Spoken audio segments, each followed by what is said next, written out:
Hey guys, Husey here with another predictions video. This one's also going to be a little bit of a recap of the last week of the OPL of week number 9, and then a look ahead to week number 10, and then a look ahead to the LAN. Won't be doing LAN predictions this week, we'll probably be doing it closer to the event. So first off, let's take a look at last week's result, and our first match of the week last week was Insight versus Alpha Sydney. Now, this one was a split. I didn't see this one being a split. I saw this one being Insight pretty cleanly 2-0, but some bad calls and some bad decisions in the second game led Alpha Sydney to take that one. Their first week under their new banner already, proving fruitful. So you can see from some of the statistics in the game here, game number 1 pretty dominant by Insight, game 2 pretty dominant by Alpha Sydney. So that's interesting to see to me that these games weren't close. They were both kind of stomps. This indicates to me that the teams aren't necessarily close in skill level. It's just who can get an advantage and push that advantage. I still see Insight as being the better team, however. They have the series record over Alpha Sydney of 3-1. These guys probably won't play at LAN since Alpha Sydney's just on the 4th seed and can't go any higher than that. And Insight is 2nd seed, trying to get 1st seed, but needs some results to go their way, which likely won't go their way. Some interesting things to note here. You can see the Ram mid from Alpha Sydney, and I think this is actually what led them to win this game. And as strange as it sounds, one pick can really influence it, and it's even just one kill. The first blood, Swifty rolled out and crippled Kikyo Mio, meaning he was unable to dash away from some damage coming through from Slicey and himself, and then they got first blood off that, and that just meant Insight lost a whole lot of farm in the jungle, and then they just couldn't recover from there. There was some bad decision making by Insight as well, which contributed to that as well, but maybe a little bit of tilt. Don't know. I don't know. I'm sure we'll see Insight bounce back, however. They're still my favourites to take out the whole of split number 2. Our next game was Corvidae versus Team Pandemonium. Now, this one went pretty much as everyone expected. Pandemonium won both of these games pretty handily. Game number 1 wasn't too bad, actually. Corvidae, I think they'll be in the Pro League next split. I think they'll be able to retain their position. They've shown a lot of growth. Losing Olimar was a big blow to them. He was actually a fairly competent player. By no means is Just Speedy a bad player, but I think Olimar definitely showed some more flair out of the jungle than Trilogy has. Game number 1, their whole composition was relying on setup for Desecrator, and after a few early misses on the Armor Monster ultimate, he actually started hitting them pretty consistently, getting a large bit of damage off, especially onto Erratic, who just basically threw himself at Corvidae and set up for his team, as you're really supposed to do as a Kumbhakana.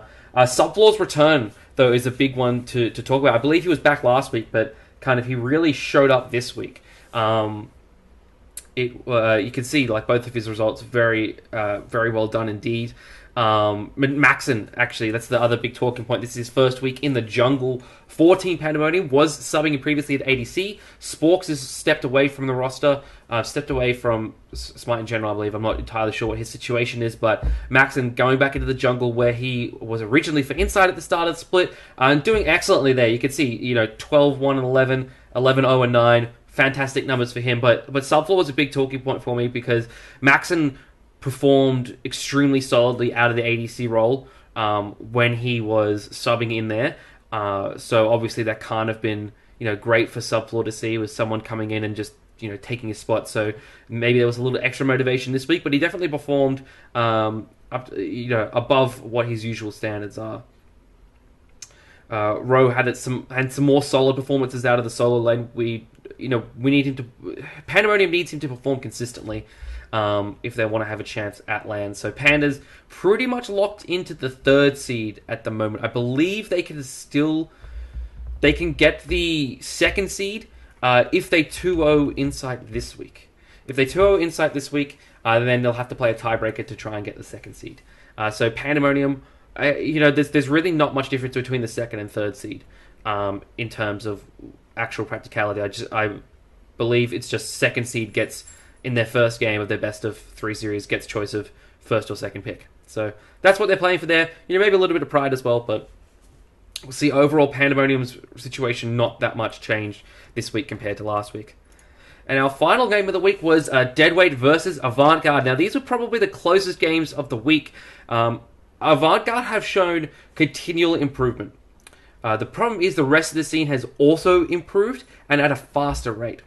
Avant-Garde have had a number of roster difficulties as well. They dropped Tomahawk for Gruff. Mouse has left the team, and this is Idavine's first week back in the team, and actually his first week back in the mid-roll for over a year, I believe. And he did all right in the first game. The second game, he got caught out a little bit. I think that was more to do with his team necessarily than his own performance. Had a couple of miscrackers that really hurt them and could have changed some situations, but overall, not the biggest of deals. The first game looks closer than the second game was. The second game was actually closer because Avant-Garde managed to seal away a fair few Gold Furies and just made some early rotations that were key. Unfortunately, they fed Ogre, and who playing Kali out of the jungle and allowing him to get to that late game stage was just not great. Agony did fairly well as well on Agony. Agony did fairly well on Agni. God, it still haunts me. But that was more his performances from a lot of setup from the rest of his team. Shred did really well as well. In fact, just the whole roster, they're all really good players, and they look like they're going to take the number 1 seed into LAN, which is a seed they deserve. They've been probably the most consistent roster over this whole split. Alright, so that's going to do us for the recap for this week. Now we get on to our predictions. Week number 10. This is a bit of a difficult week to call. But, I think in the end, what I say will happen will happen. This is what I'll be putting down on my season ticket anyway. Deadweight versus Corvidae is our first match of the week. This is the easiest one to call. The first seed up against the last seed. Deadweight have only dropped 3 games all split. Corvidae, who have dropped all of them. I don't really see much changing here. Deadweight should take this one pretty cleanly 2-0. If they don't, I'll be shocked. Insight versus Pandemonium. This is a bit of a difficult one, just simply because I don't know how well the new Pandemonium roster will do.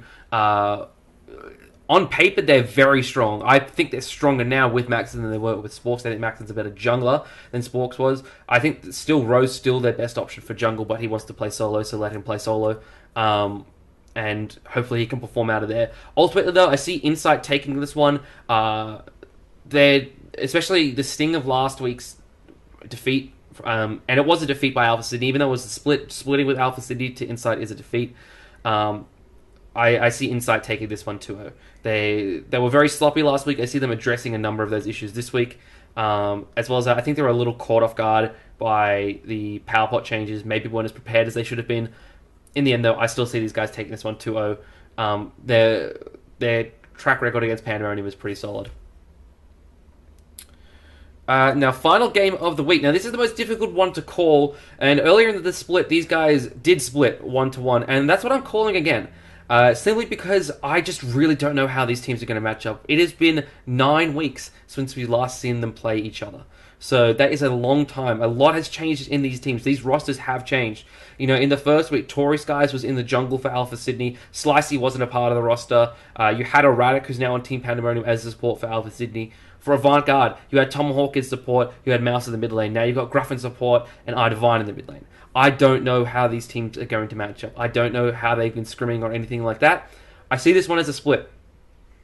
And this would mean Alpha Sydney would go to LAN. Avant-Garde need to 2-0 this week if they want to go to LAN.